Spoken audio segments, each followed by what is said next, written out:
Let's see if we can get to 10 subscribers. How do you feel when your kid brings back a girlfriend/boyfriend?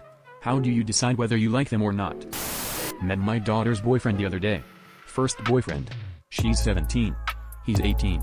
I must admit I was a bit nervous, and I remember very well being 18 and what I was thinking/wanting, but had a word with myself to be welcoming and warm and to treat him as an equal, my daughter's friend and therefore my friend. Anyway, he's a nice young man, so it's all good. But to answer your question, I guess if he's nice I like him, if he's a dick I won't. Either way, as far as my daughter is concerned, I like him. My 4-year-old daughter introduced me to the 5-year-old neighbor kid as a BF. She told me he's really good at running fast and he appreciates snails as much as she does. Needless to say, this is a keeper. What is it about fast boys? I remember in grade school the fastest dudes had every girl swooning over them. Not a parent, but this was my experience with my mother when I was a teen.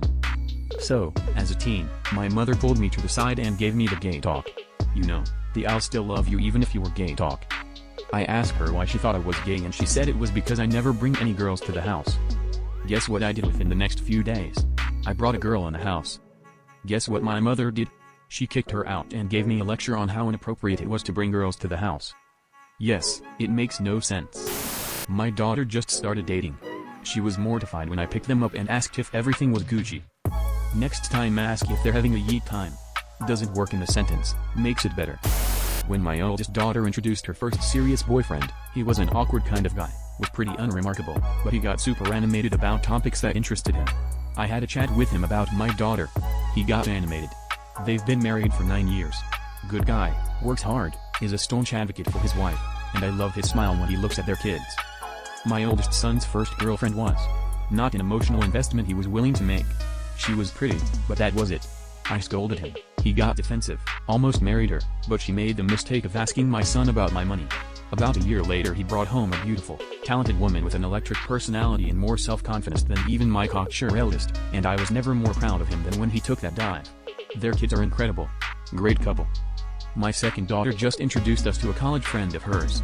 He seems like a decent person. He's young, but he's got a head on his shoulders and seems able to conduct himself politely. I'll need more time to figure it out. My youngest son had a high school sweetheart girlfriend that's now his college girlfriend.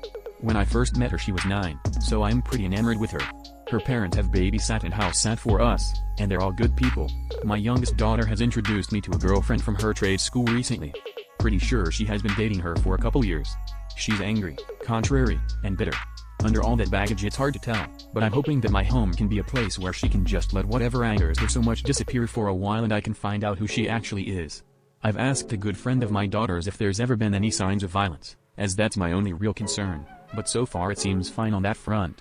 My youngest has always been a bit more subdued and contemplative than my others, so I'm hoping that whatever bitterness is in her girlfriend's life doesn't hurt her. This relationship is the most concerning one to me, because my daughter is a very sensitive person, and I fear for her happy, cheerful spirit. I have always instinctively known within seconds of meeting them. I've liked all but one of my son's partners, and the one I didn't feel right about was the one who screwed him up. My dad is the same way. But he never fucking told me. After breaking off a 2.5-year relationship and a year of being single I finally met my current GF. Only then my dad casually mentioned he saw red flags early on for all the shit that broke me and my ex up. WTF man? Tell me this shit. Edit. Yes, I know sometimes it can go wrong when people try to point out red flags. It can be done well though. And me and my dad have the kind of relationship where we would rather the other said something than stay silent. Mostly though it's more that I wish I had seen them because they were not subtle. This is a tough subject. My daughter started dating a guy when she turned 17. He said he had 2 jobs. He said he came from a rough childhood so he didn't like to talk about his family. He told us they were refugees from Haiti who moved to the US to better their lives. He said his family one day just decided to move from our state to the other side of the country. We all would ask questions but he would just shut up. It was troubling but he was polite, seemed kind. He called me mom, he was visiting every day. Then my daughter turned 18 and they moved in together. I felt it was too soon but she thought she was in love. He was still his nice quiet self in front of our family. My daughter began telling me he didn't want to cook or clean and just wanted to play PS4 while she worked full time. I told her to keep talking to him about how she was becoming unhappy. He would make her promises but continue to do what he was doing. She worked graveyards so he would say he worked during the day and she believed him. She had a puppy who he agreed to look after and clean up for as a shared responsibility. He wasn't doing this at night when she was at work or when he was off. She had an opportunity to go to Disneyland for a week as a babysitter for her little cousins. After making sure he was okay with it, she went. She got home a day early to surprise her dog on his birthday. She found him lethargic with no food or water and no AC on in the hot Oz weather. She broke up with her boyfriend then and there. She said her dog was like her son and she wasn't going to stand for the type of neglect. I picked her up and her ex-boyfriend followed her out. He was polite, telling me to not let her leave him. I told him to give it a few days. After we left, I could tell her voice was hoarse. She said they had a loud argument. The next morning she asked her dad and I to take her back to her apartment so they could talk. She could get some of her stuff and leave on good terms with him. I asked if we could go in with her. She said, "No mom, I'm an adult, I got this." I jokingly asked if she was going to take her dog to protect her. She said, "No, as long as he's with you I know he will be well taken care of." Her words made me joke with her and asked if she was going to run away or something. She just laughed and called me silly. She kept in contact with me and at noonish asked me to get her. We went and there was no answer. It sounded like the apartment was empty. We called the cops. They did a wellness check 5 hours later after we begged and begged. We had searched everywhere and called everyone she knew, but they both had disappeared. We kept going back to the apartment hoping wherever they went they had come back, but still nothing. A neighbor brought me a chair to sit to wait outside the apartment until she came. I sat staring at one point on the wall. As long as I sat there, I had a fear so primal and deep it slowed down my thought process.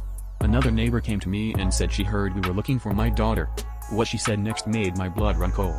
She said, "I saw your daughter around 1230 her boyfriend was kicking her and dragging her by the hair into the apartment." I called 911 again because I knew whatever we found in the apartment was not something we would want to see. The 911 operator didn't believe me even after I let her talk to the neighbor. We broke the window and I climbed in. I found my precious, beautiful, sweet, amazing, loving daughter surrounded in blood. She had been strangled and stabbed in the throat. The spot where I had been staring all day was the spot my daughter was killed at on the other side of the wall. He had killed her before we got there and she bled out in minutes. The kind guy who called me mom was really a monster underneath it all. He has no remorse. I was in disbelief and felt a misunderstanding had happened. I went and saw him once. He turned himself in 2 days later. He said he did it because he couldn't live without her. Never let your loved ones be alone when they are breaking up or going to meet someone they just broke up. Learn from the biggest mistake of my life. I'd do anything to rewind time and save my daughter.